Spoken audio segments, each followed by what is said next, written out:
So now that we know the basics of the Follow Me tool, I want to show you two examples of how to use this practically in our space. So before we do that, I'm going to turn off the textures so we can still see some of the colors of the materials we have, but we're not being distracted by what's happening on the texture bases. So the first thing let's look at is how to do a crown molding or something, anything that follows the base or the ceiling. The ceiling's a little easier because we have a full run, a full path we can do. First thing I'm going to do is I'm going to designate what my path is. So if I wanted to do the crown molding in this room here, this L-shaped room, I'm going to start with my line tool, and I'm just going to trace the top edges of the walls until I get a shape. And I'm going to take that shape, and because I've got other geometry around, what I'm going to do is I'm going to group this because I don't want to risk this getting mixed up with anything else that I've already got in my model. Now I'm going to move this up into space. And it doesn't matter how far, I'm just moving it up so that it's out of the way, but it's still sitting in the exact same plane along the blue axis over this space, so that it'll still connect to the shape that I make for the crown molding. So let's make that shape now. So I'm going to start with a rectangle, and I'm going to draw, and I'm probably going to do this a little bit larger than it needs to be, just so it's really obvious. And I'm going to immediately group it. We'll get to the ungrouping later. Now I'm going to open it up, and using my freehand tool, just for the sake of speed, if I was really doing this accurately, I'd probably do this with a series of arcs and lines. I'm going to draw the profile of my molding. So this is the piece that I'm going to extrude, and this bit here that I can delete is now what's no longer necessary. All right, so let's zoom way out. Okay, here's a good opportunity to use our lock and hide everything else method. So I'm going to select the path, and I'm going to select the face that I'm going to be following that path. I'm going to lock them by hitting my K button. Now I'm going to Shift A to select everything else, and H to hide it, and then Shift K to unlock. So I can now safely explode my path, and I can safely explode the face that I'm going to be following along that path. I also don't need this face that the path has created, so I can delete that.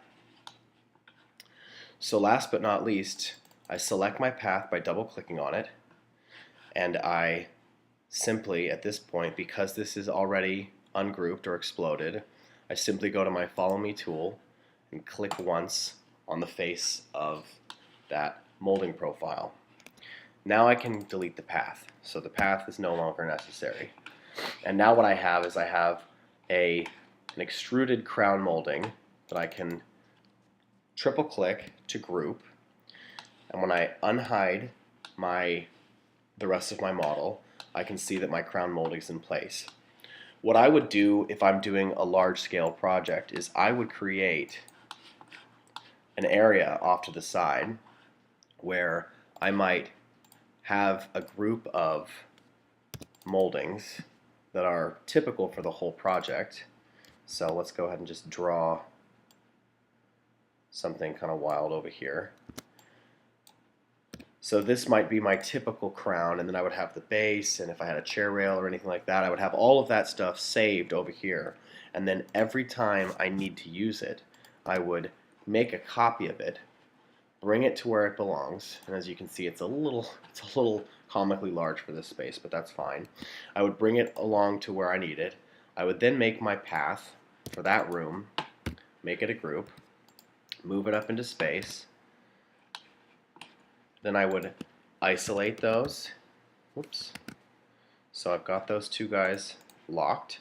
Select everything else and hide it, and then Shift K to unlock. Then explode both of them. Delete that little unnecessary face. Select that path, and then follow it. Double click. Sometimes with the Follow Me tool, you will get the reverse faces that are showing on the outside, so you'll get that purple. To get rid of that, you can simply click on, open that group, triple click on it, right click, and go to reverse faces. And reverse faces will bring the white faces that are the outside faces to the outside, and it'll put the inside faces to the inside where they belong. Now I can delete that path. So I would go along, now I've just unhidden everything. I would go along through the whole model, and I would use my standard moldings wherever they belong within each of these rooms. So that's kind of practical application one. Let's look at creating a banister for this staircase. So if I were really being careful and this was a real project, I might use guides to come in a few inches and come off a few inches like that, and then create a space up in space off of that point, and then create a series of spaces, or points, excuse me, up in space to get that banister so that's a little bit on the inside. But let's just start with a line for this one on the edge, and I'll kind of show you what I mean. Let me delete those guides. So if I take my line tool and I just connect all the way up the points of this stair. Now the stair, of course, is its own element that's grouped and closed. So I'm running in no danger of creating extra faces by doing this, because I've got a new line that's sitting on top of an already closed group, and then I'll just follow it along that point to the end like that. Now let's go ahead and move this up in space. Let's move it up 36 inches. And at the bottom, let's come out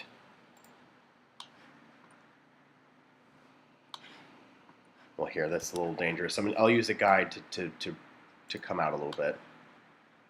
And then I'll use my protractor tool to bring that more in line with the edge of this. So let's come out just a little bit off of that bottom step like this. So as you can see, what I've given myself is just a little bit of a straight run here. So now I can delete my guides. Now I'm just going to make a simple banister shape. I'm going to use this step as my guide. So maybe it's something as simple as this with a little arc at the top. And I might move that into place so that it's on the center. Okay, and then I can go ahead and delete that line. So now what I'm going to do is I'm going to take this little face, and I'm going to stick it right on the edge of that banister, right at that end point. Let's do an apple Z. Sometimes it has a hard time knowing what it is you're trying to stick it to, so you've got to get nice and close. There we go. So come around from the back side. I'm just going to rotate it a little bit into place. Being a little bit more careful, but just because I know that I want this to look good when it's done. So what I have is I have a path, and I have my face that's going to be following that path.